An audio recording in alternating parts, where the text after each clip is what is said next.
ਦੋਸਤੋ ਪੰਜਾਬੀ ਟ੍ਰਿਬਿਊਨ ਦੇ ਰੋਜ਼ਾਨਾ ਪ੍ਰੋਗਰਾਮ ਵੇਲੇ ਦੀ ਗੱਲ ਵਿੱਚ ਤੁਹਾਡਾ ਸਵਾਗਤ ਹੈ। ਮੈਂ ਆਤਿਸ਼ ਗੁਪਤਾ ਤੁਹਾਡੇ ਸਾਹਮਣੇ ਹਾਜ਼ਰ ਹਾਂ ਤੇ ਅੱਜ ਅਸੀਂ ਗੱਲ ਕਰਾਂਗੇ ਮਨਰੇਗਾ ਦੀਆਂ ਸਮੱਸਿਆਵਾਂ ਤੇ ਸੰਭਾਵਨਾਵਾਂ। ਦੋਸਤੋ, ਕੇਂਦਰ ਸਰਕਾਰ ਵੱਲੋਂ ਦਿਹਾਤੀ ਖੇਤਰ ਨਾਲ ਸੰਬੰਧਿਤ ਲੋਕਾਂ ਨੂੰ ਰੁਜ਼ਗਾਰ ਮੁਹੱਈਆ ਕਰਵਾਉਣ ਲਈ ਮਨਰੇਗਾ ਨੂੰ ਮਨਰੇਗਾ ਸਕੀਮ ਨੂੰ ਸ਼ੁਰੂ ਕੀਤਾ ਗਿਆ। ਇਸ ਸਕੀਮ ਅਧੀਨ ਦਿਹਾਤੀ ਖੇਤਰ ਨਾਲ ਜੁੜੇ ਵੱਡੀ ਗਿਣਤੀ 'ਚ ਲੋਕਾਂ ਨੂੰ ਰੁਜ਼ਗਾਰ ਮੁਹੱਈਆ ਕਰਵਾਇਆ ਜਾਂਦਾ ਹੈ ਤਾਂ ਜੋ ਲੋਕ ਆਪਣੇ ਘਰ ਦਾ ਗੁਜ਼ਾਰਾ ਕਰ ਸਕਣ, ਇੱਕ ਉਹਨਾਂ ਨੂੰ ਰੁਜ਼ਗਾਰ ਦਾ ਨਵਾਂ ਸਾਧਨ ਮਿਲ ਸਕੇ। ਇਹਨਾਂ ਸਾਰੀਆਂ ਚੀਜ਼ਾਂ ਨੂੰ ਦੇਖਦੇ ਹੋਏ ਮਨਰੇਗਾ ਨੂੰ ਸ਼ੁਰੂ ਕੀਤਾ ਗਿਆ ਤੇ ਮਨਰੇਗਾ ਦੇਸ਼ ਭਰ 'ਚ ਚੱਲ ਰਹੀ ਹੈ ਤੇ ਇਸ ਦੀ ਅਦਾਇਗੀ ਕੇਂਦਰ ਸਰਕਾਰ ਵੱਲੋਂ ਕੀਤੀ ਜਾਂਦੀ ਹੈ, ਜਦੋਂ ਕਿ ਇਸ ਦੀ ਪੈਰਵੀ ਸਾਰੀ ਸੂਬਾ ਸਰਕਾਰ ਕਰਦੀ ਹੈ। ਕਿੰਨੇ ਲੋਕਾਂ ਨੇ ਰੁਜ਼ਗਾਰ ਹਾਸਲ ਕੀਤਾ, ਕਿੰਨਿਆਂ ਨੂੰ ਕਿਵੇਂ ਕੰਮਕਾਰ ਕੀਤਾ, ਕਿੰਨੇ ਦਿਨ ਕੀਤਾ, ਇਹ ਸਾਰੀ ਚੀਜ਼ ਦੇਖਦੀ ਸੂਬਾ ਸਰਕਾਰ ਹੈ, ਪਰ ਇਸ ਦੀ ਅਦਾਇਗੀ ਕੇਂਦਰ ਸਰਕਾਰ ਵੱਲੋਂ ਕੀਤੀ ਜਾਂਦੀ ਹੈ।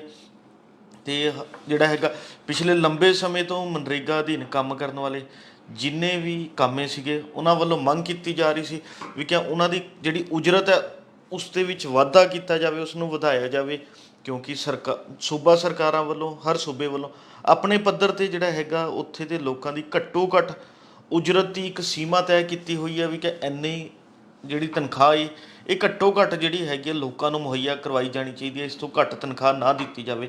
ਪਰ ਮਨਰੇਗਾ ਅਧੀਨ ਕੰਮ ਕਰਨ ਵਾਲੇ ਲੋਕਾਂ ਦੀ ਤਨਖਾਹ ਜਾਂ ਉਹਨਾਂ ਨੂੰ ਜਿਹੜਾ ਭੱਤਾ ਮਿਲਦਾ ਉਹ ਬਹੁਤ ਘੱਟ ਸੀ ਅਤੇ ਇਹ ਪਿਛਲੇ ਲੰਬੇ ਸਮੇਂ ਤੋਂ ਹੀ ਮੰਗ ਚੱਲ ਰਹੀ ਸੀ ਵੀ ਕਿ ਇਸ ਨੂੰ ਵਧਾਇਆ ਜਾਵੇ।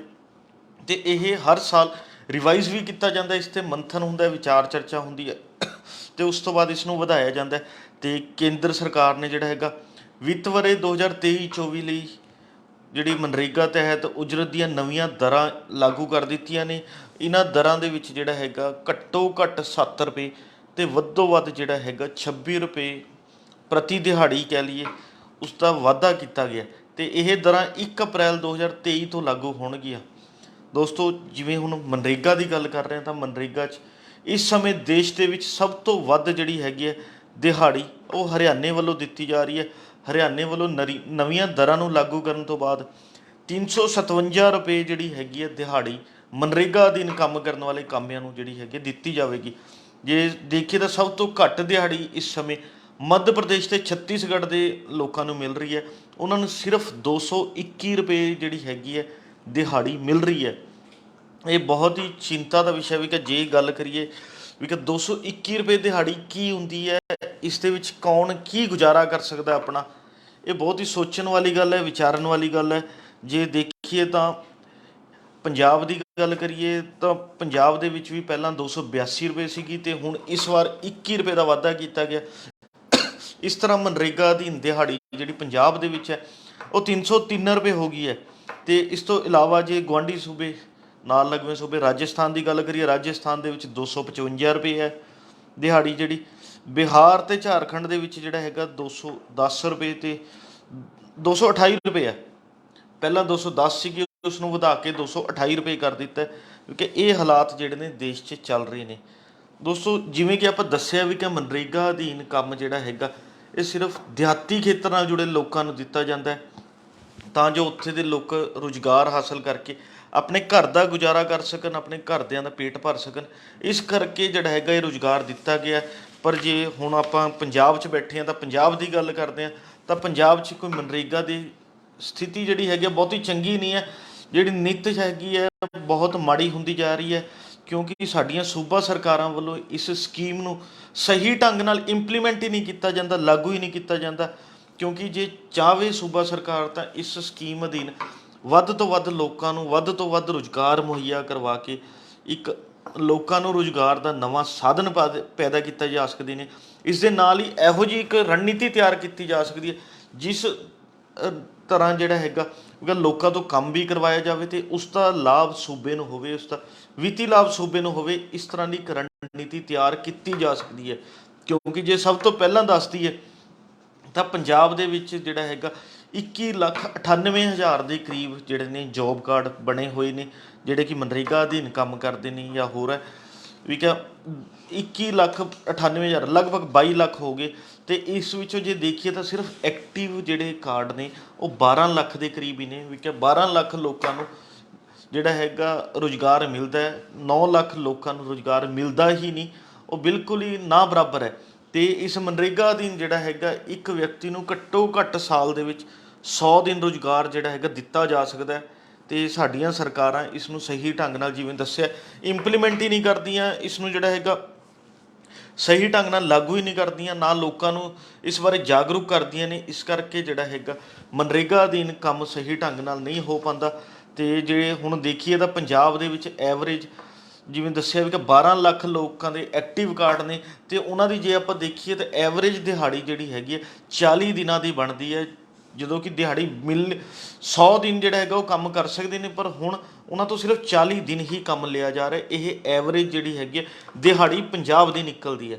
ਵੀ ਕਿ ਇਹੋ ਜਿਹੇ ਹਾਲਾਤਾਂ 'ਚ ਸਮਝਣ ਦੀ ਲੋੜ ਹੈ ਸਾਡੀ ਸੂਬਾ ਸਰਕਾਰ ਨੂੰ ਵੀ ਕਿ ਇਹ ਪੈਸੇ ਕੇਂਦਰ ਸਰਕਾਰ ਦੇ ਨੇ, ਇਹ 'ਚ ਸੂਬਾ ਸਰਕਾਰ ਦੀ ਕੋਈ ਵੀ ਹਿੱਸੇਦਾਰੀ ਨਹੀਂ ਹੈ। ਸਿਰਫ ਸੂਬਾ ਸਰਕਾਰ ਨੇ ਇਸ ਨੂੰ ਸਹੀ ਢੰਗ ਨਾਲ ਇੰਪਲੀਮੈਂਟ ਕਰਕੇ ਉੱਪਰ ਰਿਪੋਰਟ ਭੇਜਣੀ ਹੈ ਵੀ ਕਿ ਇੰਨੇ ਵਿਅਕਤੀਆਂ ਨੇ, ਇੰਨੇ ਜਿਹੜਾ ਲੋਕਾਂ ਨੇ ਮਨਰੇਗਾ ਅਧੀਨ ਕੰਮ ਕੀਤਾ ਅਤੇ ਉਹਨਾਂ ਦੀ ਇੰਨੀ ਤਨਖਾਹ ਬਣਦੀ ਹੈ ਜਾਂ ਇੰਨੀ ਦਿਹਾੜੀਆਂ ਬਣਦੀਆਂ, ਉਹ ਅਦਾ ਕੀਤੀਆਂ ਜਾਣ ਅਤੇ ਉਹ ਅਦਾ ਕੀਤੀਆਂ ਜਾਣਗੀਆਂ। ਅਤੇ ਜਿਹੜਾ ਹੈਗਾ ਇਸ ਤਰ੍ਹਾਂ ਦੇ ਸਿਸਟਮ ਜਿਹੜਾ ਹੈਗਾ ਚੱਲਦਾ ਆ ਰਿਹਾ।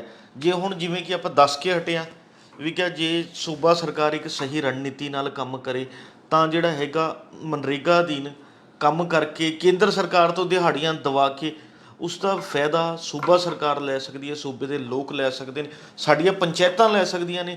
ਉਹ ਕਿਵੇਂ, ਜੇ ਦੇਖੀਏ ਤਾਂ ਸਭ ਤੋਂ ਵੱਡੀ ਗੱਲ ਇਹੀ ਆਉਂਦੀ ਹੈ ਵੀ ਕਿ ਸਾਡੇ ਪਿੰਡਾਂ ਦੇ ਵਿੱਚ ਬਹੁਤ ਵੱਡੀ ਮਾਤਰਾ ਦੇ ਵਿੱਚ ਦੇਖੀਏ ਤਾਂ ਜ਼ਮੀਨ ਜਿਹੜੀ ਹੈਗੀ ਹੈ, ਪੰਚਾਇਤੀ ਜ਼ਮੀਨ ਕਹਿ ਲਓ, ਸ਼ਾਮਲਾਟ ਦੀ ਜ਼ਮੀਨਾਂ ਕਹਿ ਦਿਓ, ਜਿਹੜੀ ਕਿ ਇੱਕ ਜੰਗਲ ਦਾ ਰੂਪ ਧਾਰ ਚੁੱਕੀਆਂ ਨੇ ਜਾਂ ਵੈਸੇ ਹੀ ਖਾਲੀ ਪਈਆਂ ਨੇ, ਜਿਹੜੀ ਕਿਸੇ ਕੰਮ 'ਚ ਨਹੀਂ ਆ ਰਹੀਆਂ, ਕਿਸੇ ਵਰਤੋਂ 'ਚ ਨਹੀਂ ਆ ਰਹੀਆਂ।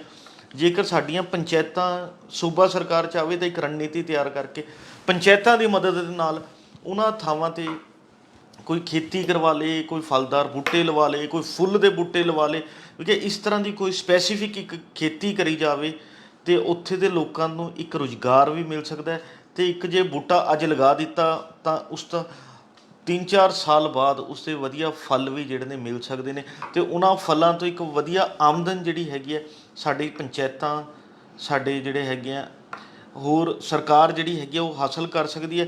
ਉਸ ਨਾਲ ਸਾਡੇ ਸੂਬੇ ਦੀ ਆਰਥਿਕਤਾ ਜਿਹੜੀ ਹੈਗੀ ਆ ਬਹੁਤ ਮਜ਼ਬੂਤ ਹੋ ਸਕਦੀ ਹੈ। ਇਸ ਦੇ ਨਾਲ ਹੀ ਗੱਲ ਕਰੀਏ ਤਾਂ ਪਿੰਡਾਂ ਦੀ ਆਪਾਂ ਡਰੇਨਾਂ ਦੇਖਦੇ ਹਾਂ, ਉਹ ਅਕਸਰ ਹੀ ਬਲੌਕ ਹੋ ਜਾਂਦੀਆਂ, ਤਾਂ ਉਹਨਾਂ ਡਰੇਨਾਂ ਨੂੰ ਸਾਫ਼ ਸਫਾਈ ਵੀ ਆਪਾਂ ਮਨਰੇਗਾ ਕਾਮਿਆਂ ਤੋਂ ਕਰਵਾ ਸਕਦੇ ਹਾਂ, ਜਿਸ ਨਾਲ ਇੱਕ ਤਾਂ ਡਰੇਨਾਂ ਸਾਫ਼ ਵੀ ਰਹਿਣਗੀਆਂ ਅਤੇ ਨੰਬਰ 2 ਉਹਨਾਂ ਨੂੰ ਰੁਜ਼ਗਾਰ ਵੀ ਮਿਲ ਸਕੇਗਾ।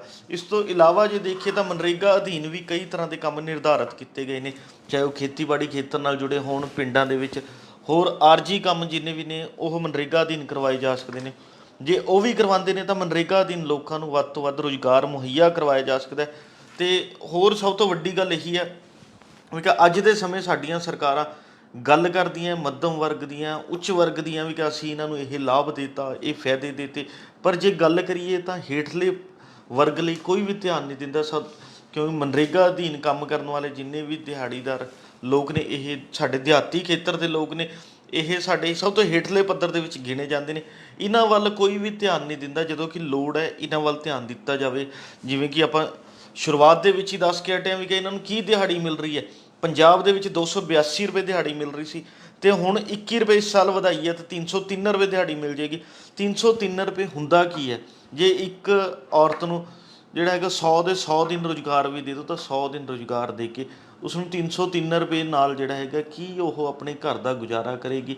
ਕੀ ਜਿਹੜਾ ਹੈਗਾ ਕਿਸ ਤਰ੍ਹਾਂ ਜਿਹੜਾ ਹੈਗਾ ਕੀ ਕਰ ਸਕਦੀ ਹੈ? ਕਿ ਇਹ ਬੜੀ ਸੋਚਣ ਵਾਲੀ ਗੱਲ ਹੈ, ਵਿਚਾਰਨ ਵਾਲੀ ਗੱਲ ਹੈ। ਅਤੇ ਇਸ ਦੇ ਨਾਲ ਹੀ ਪਰ ਸਾਡੀ ਸਰਕਾਰ ਨੂੰ ਸੋਚਣਾ ਚਾਹੀਦਾ, ਜੇਕਰ ਸਰਕਾਰ ਇਸ ਹੇਠਲੇ ਪੱਧਰ ਨੂੰ 'ਤੇ ਰਹਿਣ ਵਾਲੇ ਲੋਕਾਂ ਨੂੰ ਮਜ਼ਬੂਤ ਕਰਦੀ ਹੈ ਤਾਂ ਉਸ ਨਾਲ ਕਿਤੇ ਨਾ ਕਿਤੇ ਸਾਡੇ ਸੂਬੇ ਦੀ ਆਰਥਿਕਤਾ ਨੂੰ ਇੱਕ ਹੁਲਾਰਾ ਮਿਲ ਸਕਦਾ ਹੈ। ਉਹ ਕਿਵੇਂ?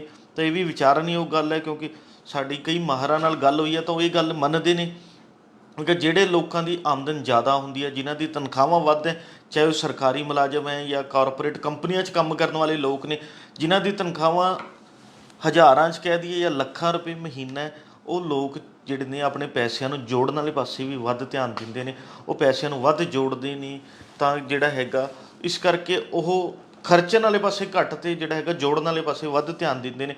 ਪਰ ਜੇ ਗੱਲ ਕਰੀਏ ਤਾਂ ਇਹ ਦਿਹਾੜੀਦਾਰ ਲੋਕਾਂ ਦੀ, ਸਾਡੇ ਦਿਹਾੜੀਦਾਰ ਵਰਗ ਦੀ, ਚਾਹੇ ਇਹਨਾਂ ਨੂੰ ਮਜ਼ਦੂਰ ਕਹਿ ਲਈਏ, ਚਾਹੇ ਜਿਹੜਾ ਹੈਗਾ ਹੇਠਲੇ ਪੱਧਰ ਦੇ ਲੋਕ ਕਹਿ ਲਈਏ, ਕਿਉਂਕਿ ਇਹਨਾਂ ਨੂੰ ਜੇ ਕਿਸੇ ਨੂੰ 250, 300, 350 ਰੁਪਏ ਦਿਹਾੜੀ ਮਿਲ ਵੀ ਜਾਂਦੀ ਹੈ, ਇਹਨਾਂ 'ਚੋਂ ਇਹ ਲੋਕ ਕੀ ਜੋੜ ਸਕਦੇ ਨੇ? ਇਹਨਾਂ ਨੂੰ ਜਿੰਨੀ ਵੀ ਦਿਹਾੜੀ ਦਿੱਤੀ ਜਾਵੇਗੀ, ਇਹਨਾਂ ਨੇ ਤਾਂ ਸਾਰੇ ਹੀ ਪੈਸੇ ਜਿਹੜੇ ਨੇ ਉਹ ਖਰਚਣੇ ਨੇ।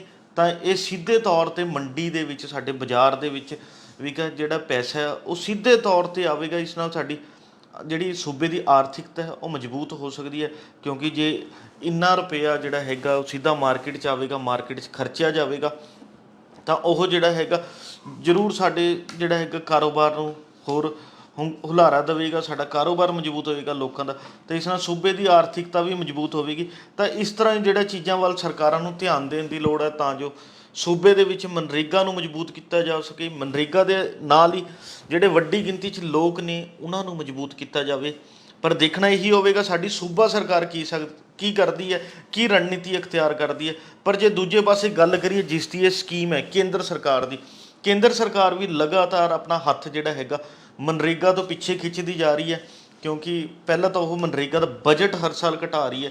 ਪਿਛਲੇ ਸਾਲ ਮਨਰੇਗਾ ਦਾ ਬਜਟ ਸਾਲ ਦਾ 73,000 ਕਰੋੜ ਰੁਪਏ ਦਾ ਰੱਖਿਆ ਗਿਆ ਸੀ, ਅਤੇ ਜਿਹੜਾ ਹੈਗਾ ਖਰਚਾ 98,000 ਕਰੋੜ ਦਾ ਹੋਇਆ ਸੀਗਾ। ਦੇਖ ਲਓ ਵੀ ਬਜਟ 73,000 ਕਰੋੜ ਦਾ ਅਤੇ ਖਰਚਾ 98,000 ਕਰੋੜ ਹੋਇਆ। ਇਸ ਤੋਂ ਪਤਾ ਲੱਗਦਾ ਵੀ ਕਿੰਨੇ ਬਜਟ ਦੀ ਲੋੜ ਸੀ। ਹਲੇ ਵੀ ਜਿਵੇਂ ਆਪਾਂ ਪੰਜਾਬ ਦੀ ਗੱਲ ਕਰ ਰਹੇ ਤਾਂ ਦੇਸ਼ ਭਰ ਦੇ ਹੋਰਨਾਂ ਸੂਬਿਆਂ 'ਚ ਵੀ ਹੈ ਵੀ ਲੋਕਾਂ ਨੂੰ ਰੁਜ਼ਗਾਰ ਉਸ ਹਿਸਾਬ ਨਾਲ ਨਹੀਂ ਮਿਲ ਰਿਹਾ ਜਿਵੇਂ ਮਿਲਣਾ ਚਾਹੀਦਾ ਸੀ, ਅਤੇ ਇਸੇ ਕਰਕੇ ਜਿਹੜਾ ਹੈਗਾ ਹਲੇ ਤਾਂ 98,000 ਕਰੋੜ 'ਤੇ ਪਹੁੰਚਿਆ ਖਰਚ। ਜੇ ਸਹੀ ਢੰਗ ਨਾਲ ਹੋਵੇ ਤਾਂ ਇਹ ਹੋਰ ਵੱਧ ਸਕਦਾ। ਪਰ ਜੇ ਦੇਖੀਏ ਤਾਂ ਇਸ ਵਾਰ ਕੇਂਦਰ ਸਰਕਾਰ ਵੱਲੋਂ ਬਜਟ ਸਿਰਫ 60,000 ਕਰੋੜ ਰੁਪਏ ਮਨਰੇਗਾ ਅਧੀਨ ਰੱਖਿਆ ਗਿਆ। ਤਾਂ ਦੇਖਣਾ ਵੀ ਪਿਛਲੀ ਵਾਰ 73,000 ਕਰੋੜ ਸੀਗਾ, ਵੀ ਇਸ ਵਾਰ ਘਟਾ ਕੇ 60,000 ਕਰੋੜ ਦਾ ਬਜਟ ਜਿਹੜਾ ਹੈਗਾ ਮਨਰੇਗਾ ਅਧੀਨ ਕਰਤਾ। ਇਸ ਲਈ ਲੋੜ ਕੇਂਦਰ ਸਰਕਾਰ ਨੂੰ ਵੀ ਹੈਗੀ ਹੈ ਇਸ ਵੱਲ ਧਿਆਨ ਦੇਣ ਦੀ, ਕਿਉਂਕਿ ਜੇ 73,000 ਕਰੋੜ ਦਾ ਤੁਹਾਡਾ ਬਜਟ ਸੀ ਅਤੇ ਖਰਚ ਤੁਸੀਂ 98,000 ਕਰੋੜ ਕਰ ਰਹੇ ਹੋ, ਤਾਂ ਤੁਹਾਨੂੰ ਬਜਟ ਵਧਾਉਣਾ ਚਾਹੀਦਾ ਸੀ ਕਿ ਇਸ ਨੂੰ ਹੋਰ ਵਧਾ ਦਿੱਤਾ ਜਾਵੇ, ਤਾਂ ਜੋ ਵੱਡੀ ਗਿਣਤੀ 'ਚ ਲੋਕਾਂ ਨੂੰ ਰੁਜ਼ਗਾਰ ਦਿੱਤਾ ਜਾ ਸਕੇ, ਹੋਰ ਰੁਜ਼ਗਾਰ ਦੇ ਸਾਧਨ ਪੈਦਾ ਕੀਤੇ ਜਾ ਸਕਣ ਮਨਰੇਗਾ ਅਧੀਨ। ਪਰ ਤੁਸੀਂ ਬਜਟ ਘਟਾਤਾ ਹੈ, ਇਹ ਬਹੁਤ ਹੀ ਮੰਦਭਾਗੀ ਗੱਲ ਹੈ। ਇਸ ਲਈ ਚਾਹੀਦਾ ਕੇਂਦਰ ਸਰਕਾਰ ਨੂੰ ਵੀ ਹੈ ਵੀ ਉਹ ਮਨਰੇਗਾ ਨੂੰ ਮਜ਼ਬੂਤ ਕਰਨ ਲਈ ਜਿਹੜਾ ਹੈਗਾ ਇੱਕ ਨਵੀਂ ਰਣਨੀਤੀ ਅਖਤਿਆਰ ਕਰੇ, ਵਧੀਆ ਫੈਸਲੇ ਲਵੇ, ਤਾਂ ਜੋ ਜਿਹੜਾ ਹੈਗਾ ਦਿਹਾਤੀ ਖੇਤਰ ਦੇ ਲੋਕਾਂ ਨੂੰ ਰੁਜ਼ਗਾਰ ਦਿੱਤਾ ਜਾ ਸਕੇ, ਉੱਥੇ ਹੀ ਦਿਹਾਤੀ ਖੇਤਰ ਦੇ ਲੋਕਾਂ ਨੂੰ ਆਰਥਿਕ ਪੱਖੋਂ ਵੀ ਮਜ਼ਬੂਤ ਕੀਤਾ ਜਾ ਸਕੇ। ਇਸ ਲਈ ਦੇਖਣਾ ਇਹੀ ਹੋਵੇਗਾ ਕਿ ਕੇਂਦਰ ਸਰਕਾਰ ਕੀ ਫੈਸਲੇ ਲੈਂਦੀ ਹੈ, ਕੀ ਰਣਨੀਤੀ ਅਖਤਿਆਰ ਕਰਦੀ ਹੈ। ਉੱਥੇ ਹੀ ਦੇਖਣ ਵਾਲੀ ਗੱਲ ਇਹ ਵੀ ਹੋਵੇਗੀ ਸੂਬਾ ਸਰਕਾਰ ਕੀ ਇਸ ਵਾਰ ਜਿਹੜਾ ਹੈਗਾ ਮਨਰੇਗਾ ਨੂੰ ਸਹੀ ਢੰਗ ਨਾਲ ਲਾਗੂ ਕਰਦੀ ਹੈ, ਇਸ ਸਕੀਮ ਨੂੰ, ਕਿ ਉਸ ਸਕੀਮ ਤਹਿਤ ਜਿਹੜਾ ਹੈਗਾ ਲੋਕਾਂ ਨੂੰ ਸਹੀ ਢੰਗ ਨਾਲ ਰੁਜ਼ਗਾਰ ਮਿਲਦਾ, ਕਿਉਂਕਿ 100 ਦਿਨਾਂ ਦਾ ਰੁਜ਼ਗਾਰ ਦਿੱਤਾ ਜਾ ਸਕਦਾ ਵੱਧੋ ਵੱਧ, ਕੀ ਲੋਕਾਂ ਨੂੰ 100 ਦਿਨ ਦਾ ਰੁਜ਼ਗਾਰ ਮਿਲੇਗਾ। ਇਹ ਵੀ ਦੇਖਣ ਵਾਲੀ ਗੱਲ ਰਹੇਗੀ ਵੀ ਸਾਡੀ ਸੂਬਾ ਸਰਕਾਰ ਅਤੇ ਕੇਂਦਰ ਸਰਕਾਰ ਇਸ ਸਕੀਮ ਨੂੰ ਲੈ ਕੇ ਕੀ ਜਿਹੜਾ ਹੈਗਾ ਰਣਨੀਤੀ ਅਖਤਿਆਰ ਕਰਦੀਆਂ, ਕੀ ਇਸ ਨੂੰ ਸਹੀ ਤਰ੍ਹਾਂ ਜਿਹੜਾ ਹੈਗਾ ਪਾਲਣਾ ਇਸ ਦੀ ਕਰਦੀ ਹੈ। ਇਹ ਤਾਂ ਆਉਣ ਵਾਲਾ ਸਮਾਂ ਹੀ ਦੱਸੇਗਾ।